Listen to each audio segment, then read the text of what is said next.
Okay, dito naman tayo sa isang fun run activity na dapat ninyong abangan ngayong Marso. Layunin nitong ipakita ang lakas ng mga kababaihan at matulungan ng mga bata na magkaroon ng scholarship. Panoorin po natin ito.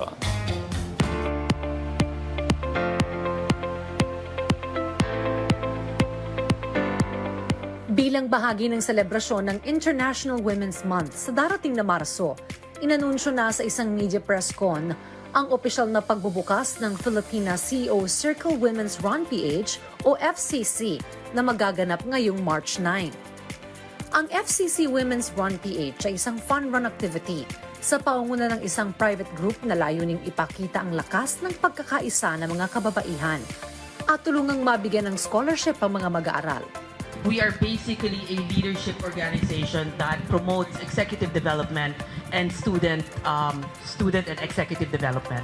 So for us, the proceeds will go to a scholarship, of students in the business and STEM. It's really nice na we give a profound impact in their lives. So mas importante yun kasi when they cross the finish line and then they get to feel na parang, wow, kaya ko yun.